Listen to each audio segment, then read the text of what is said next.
distribution is a grind. It's 24/7, it's multiple shifts. We've heard from people that their frontline workers will go down the street to a different distribution center for $1 more an hour.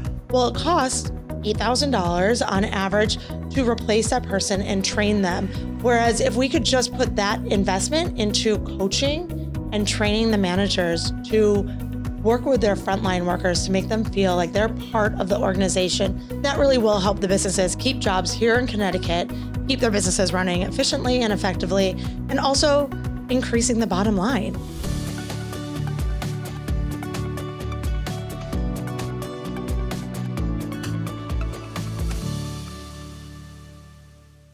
Thanks for joining us on this week's BizCast powered by Google. I'm Amanda Marlowe. This week, I am joined by Grace Napolitano, Principal and Business Development Executive at the TAC Group. Grace, welcome. Hi, thanks for having me. We're excited to have you here. I will say we did not plan these coordinating outfits. But it works. It works out great. So tell me a little bit, let's just kind of dive right in. Yeah. What does the TAC Group do?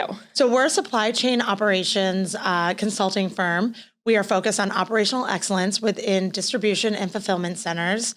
We have many areas of expertise that include third-party logistics selection and implementation, facility layout and design, leadership development, and our most passionate and thing that we're most proud of is our labor optimization programs. So tell me a little bit more about those programs. So labor optimization, formerly kind of called labor management systems, is where when you're picking product and getting it out, there's a lot, it's a high-paced environment, and you're literally counting by the second. So in labor management programs, they'll say, okay, you did this in 13 seconds, now you need to do it in 12 seconds. What we do at the TAC Group is we come in and we work with frontline workers, and those are the people that are typically picking packages for deliveries and such.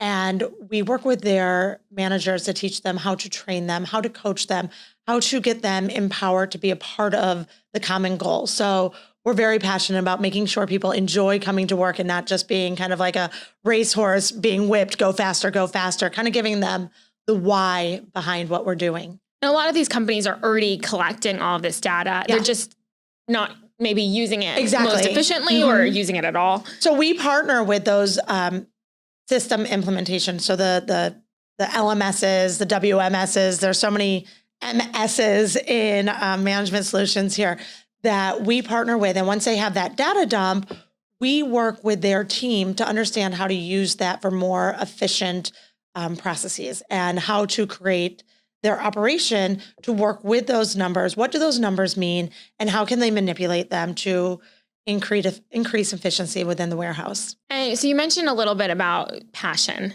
And I want to kind of hit on that because your business partner is someone you have to spend a lot of time with. A lot of time with him. Yeah. So tell me about kind of where this passion came from and how you decided to open a business. Yeah, this is really exciting and very challenging. So I work with my husband, Zack Napolitano, who started as a package handler for FedEx when he was 19 years old up in Maine. And he has been moving through the network at FedEx and reached management status back in Chicago and got known for opening large-scale facilities. So we came out to Connecticut to open the Middletown location and fell in love with the area and the community, and his contract was up in March of 2020.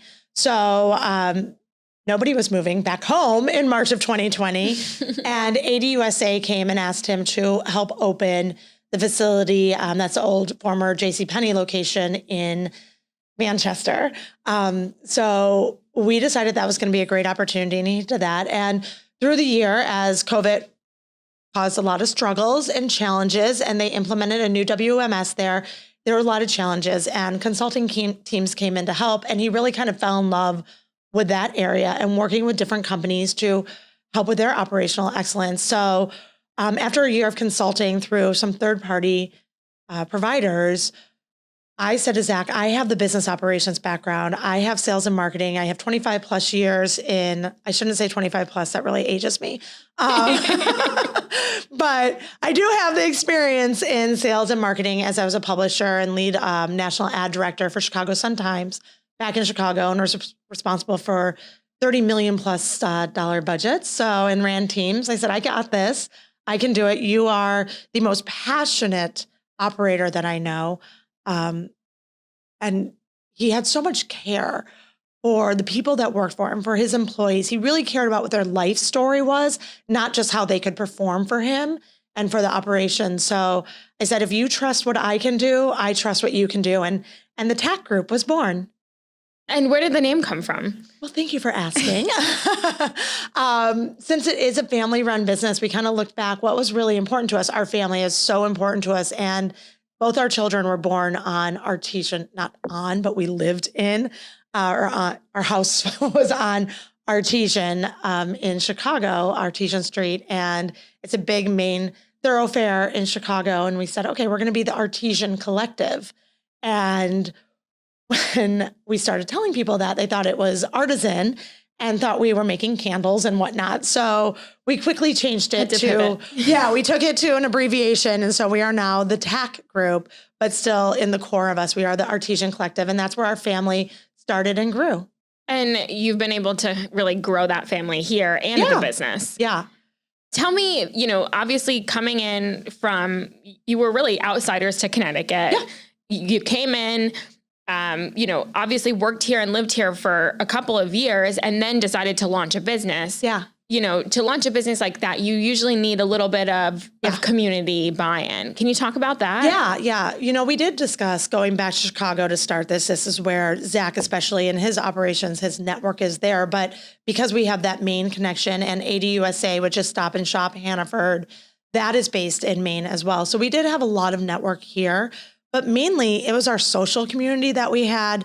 I'm on the West Hartford Youth Baseball League board, Weibel, and I sit on the Bushnell committee for the Ovations Gala. And we had a lot of connections. The kids were already connected to their elementary school, Duffy, and we'd already grown kind of these roots. So through the organizations that I was involved in, we got so much support from friends that knew what we were doing. They owned businesses, and it was really great. So, for example, with the Bushnell on the committee, Lindsay Ryan sits on the committee, Lindsay Ryan Jensen, and she is the owner of Ryan Marketing. So we tapped her to help us develop our website. And she did such an amazing job and helped us kind of run, as I always say, with the big dogs. As we were just starting off, we needed to look like IBM, Accenture, Joshua Tree Group, and the other kind of big names within the consulting area that we were, and they did a phenomenal job. Then through Weibel, a lot of the parents own businesses as well. So they had us come in and kind of do our sales pitch and practice. So it was nice to kind of do dress rehearsals with those businesses. Yeah. And, you use the community to kind of help launch you. And then you guys have been able to, work with some pretty large companies. Yeah, we've been really fortunate, thanks to, like I said, our marketing and our website through Ryan Marketing, to be able to launch our business with some pretty big names such as United Airlines and Conair and Whirlpool. So we've been very fortunate just in our infancy of 2 years to really work with some big projects. And it comes at a really interesting time. I would say workforce is such a challenge for businesses nationwide, especially here in Connecticut. Mm-hmm. We have more than 70,000 job openings. And, businesses are also thinking about their bottom line, and workforce is top of mind.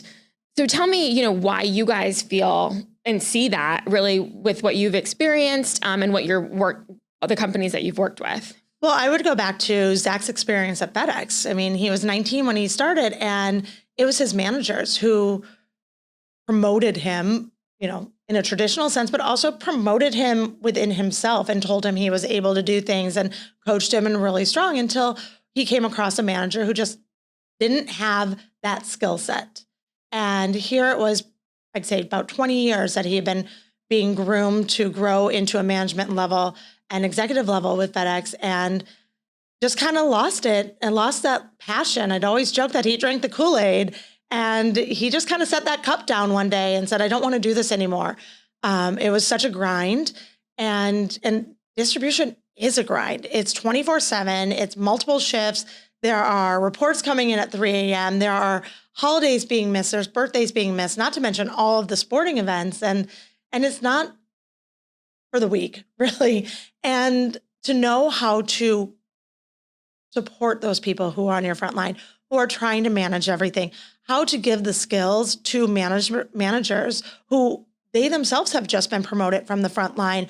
They don't know necessarily how to coach and how to guide and how to manage. I said, oh, you were great at this. It's time for your review. Now you're a manager. So that's why we love labor optimization so much within the TAC Group, because we're giving them that skill set to be great leaders and great managers of the next generation of managers and executives.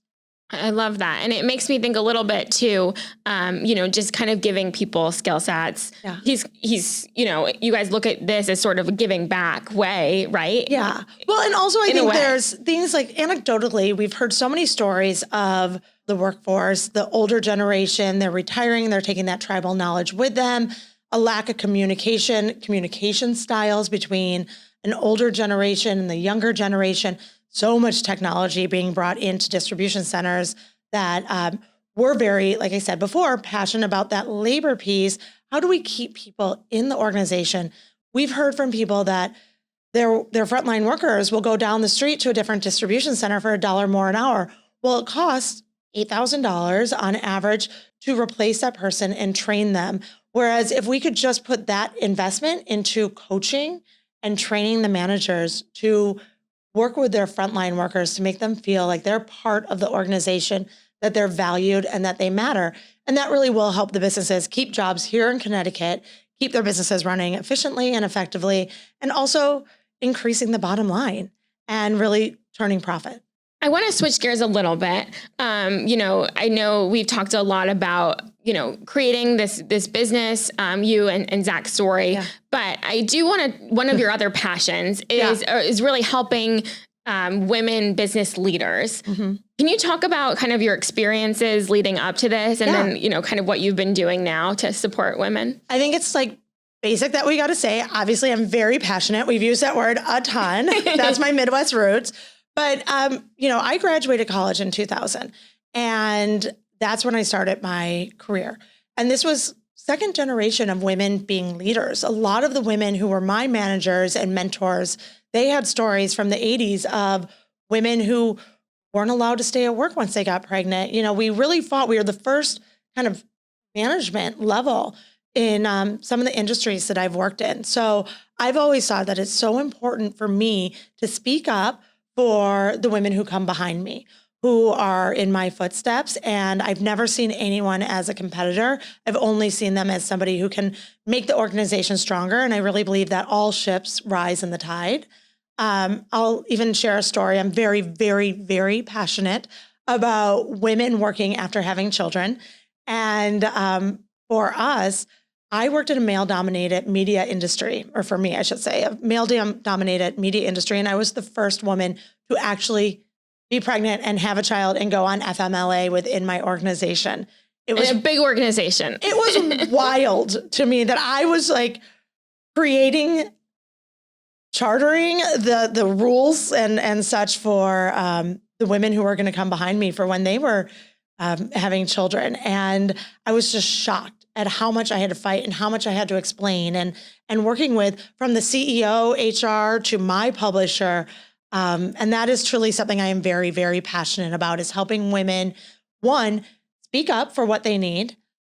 Two, speak to organizations and male leaders of businesses of what it's like to be a woman raising a child and also being at the top tier of their business as well in their industry. And to kind of change some of those, I don't want to use generational, but just, it's always been this way. Let's keep it this way. What does it mean now? Like you mentioned COVID earlier, our whole life is different now that COVID comes into play. I think about my children playing sports and we have to be at practice at 4:30 or games start at 5. And how to give people, and women especially, the opportunity to live their life outside of the four walls of your business. And, I find so many people, once they get to that point and then they start to burn out, right? Either whether they're raising children or not. Yeah. Why do you think that happens so often? Well, and I want to say burnout is not just a mental thing. Me personally, I was diagnosed with celiac when I was right after we moved here. So I was 40. I just turned 40 when we moved here and just rolled off this career. And through the healing process, my body was like, we are done. we need to take a big breather. So I think the burnout happens because we're forcing women and men also, I should say, to make choices. We're making choices between your family and your work. I know in my own world and my own career that I was pressured to fall in line, but that's not who I am. And I'll always speak up against what I don't think is right for me, for my ability to perform in a business. So when I had a manager who kept pressuring me to come in earlier and earlier, despite my other manager saying, let Grace just do what she does, she always performs, I went out and found a different gig. I found a different job as a publisher of a magazine then in Chicago. So that's what I always tell my friends and even my husband. I see him as we're learning this entrepreneurial world that he falls back to that corporate mentality. And that's where that burnout happens. So if you have a 4:30 baseball game, then trade out. Talk to your manager. Don't just be afraid to say, oh, I got to leave for baseball and try to sneak it around. Come in earlier. Work with it, be You just willing. said come in earlier. Well, come in earlier so you For can the day. leave. Yeah. No. Right? So you can come in, maybe you can negotiate. I'm going to come in at 8:30 or 8 o'clock and start an hour earlier so I can leave for the 4:30 game. You're still then doing what supports your needs and what you want. And that's how that burnout can be kind of dissipated, I think. And also knowing, why are you doing it? So, in our business, we're new. So there's tons of ups and downs. And we could have that entrepreneurial burnout, which is so real. I was going to say that's a very real thing. You talk about corporate burnout, but starting a business, especially, post-COVID. Yeah. I think corporate burnout is because you're under somebody else's thumb. You feel like you don't have autonomy and you don't have freedom. Entrepreneurial burnout is a different ball of wax completely because you have all this freedom, you have all this autonomy, and it's kind of that decision making. Which path do I go down is where the burnout exists. And that's where people will work until 2 a.m. when they launch their business. We have a very healthy, and again, I think I've already mentioned, I don't like working a ton. So we have a very healthy philosophy to it that our day ends at 3, but we start at 6. We're posting on LinkedIn, we're doing our marketing and have a whole plan in place. So we really know how we approach everything. We're very aware of what our strategy is, our end game, our 5-year plan, our 10-year plan, our 3-month plan. So we don't kind of get distracted by the bells and whistles of entrepreneurship. We are focused really on what is our goal, labor optimization, making people enjoy working, helping frontline workers know why they're being pushed to these different targets and goals, helping managers. I think this is a really hard piece as well, that nobody wants to come in and tell somebody you're underperforming, you're fired, or put anybody on a PIP. So we want to kind of just bring in and take away that burden, which is really what causes burnout, right? Is when you don't feel free to move in this world as you want. So we talk about burnout at the corporate level, a very executive level, also, as an entrepreneur. But what about when it comes to distribution with the companies you're working with? Well, a distribution and fulfillment center, it's a very dangerous operation. There's forklifts, there's conveyor belts, there's so many opportunity to injure yourself in a big way. So we see burnout kind of show up in a different way. It's more of a lack of focus or apathy or breaking the rules because, you're just can't do all the things. And you're feeling, like I said before, not empowered in your role and a lack of freedom. So with the TAC Group, it's really our focus to connect with the frontline workers on a personal level. Like I said, Zack was one of those people when he was 19 years old. So he really understands what you're going through and what you're thinking about. You're, punching a clock. You have somebody who used to sit with you in the break room as a contemporary who is now, and a colleague who is now your manager and telling you what to do. There can be so many levels that burnout shows up in that level, but or in that position. So we want to come and address people where they are. We want to show up in the space where they are and help them alleviate kind of the burnout that they're experiencing. So what's your one piece of advice for someone who's starting to feel that inner, burnout, but, is aware and doesn't want to collapse? Yeah. I think back again to my corporate days. I used to carry home piles and piles of work to do every weekend, never to be touched. Sometimes I wouldn't even take it out of the car. And it started to become a hindrance, just the weight of how much I was bringing home.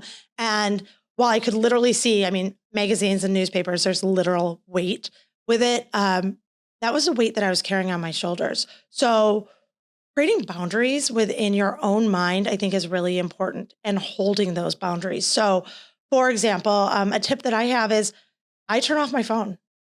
I don't turn off my phone. That's a lie. I don't respond.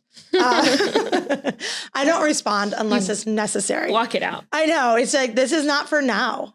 And I even do that with my volunteer things is if I'm at a game, I'm at the game on the weekend. I'm not replying to who's going to be the travel sponsor. Where do I send this check? That is not for that time. So I'm not trying to juggle too many things. I'm being present. That is a very, very hard lesson for people to learn, how to be here in the moment. But once you train yourself to be that way, the burnout kind of dissipates and you're more focused during your work hours in the project that you're working on, because this is what I got to do. I have this set of time to do it. I'm not trying to do all the other things. I think that's a great piece of advice. It's very hard. I do not want anyone to think that this is like flip on switch, but it's taken me years, and I can feel kind of that corporate drag drip out of me. And I'm seeing it with my husband too. Awesome. Yeah. So before we close out, tell me what's next for the TAC Group. Yeah, we have really big things. We're very excited. We're partnering with a labor management systems software company, LMS software, TAC. So that's kind of challenging. We're the TAC Group working with TAC. And we're pretty excited about that because that's going to allow us to take that data that we talked about earlier and really optimize labor forces within the distribution centers of the companies that are bringing in their systems to work with them. So we're super excited to work with the data and be right from the implementation stage. And we have 3 or 4 projects in July lined up with that. We have another really big project that I can't speak about yet, but we're super excited to be working with this company because it's a huge labor management program. And we've been in conversation with them for about 6 months now. So for the TAC Group, it's just more of what we're doing, being passionate about helping employees love what they're doing and show up and feel like they're making a change in their company. And we're looking to grow our foothold here in Connecticut and keep growing. Work with more Connecticut Work with more Connecticut people. Yeah, exactly. Like I always joke that I want my husband working 20 miles from home. So. Yeah, no more traveling. Right. When he was working on the West Coast on a project that was a wee bit of a challenge. So we're here in Connecticut and we want to help keep jobs here. Like I said, people are willing to pop down the road for $1 more an hour, and we want to keep them in the companies that they're working for. Well, thank you so much. Yeah, we really appreciate having you on, sharing your insights and learning more about your business. Yeah, thank you, Amanda. And thank you for listening to this week's BizCast. You can listen, like, and subscribe to our podcast wherever you get your podcasts. Please leave us a review and let us know if you have ideas for a future podcast. And for more episodes, head on over to CBIA.com.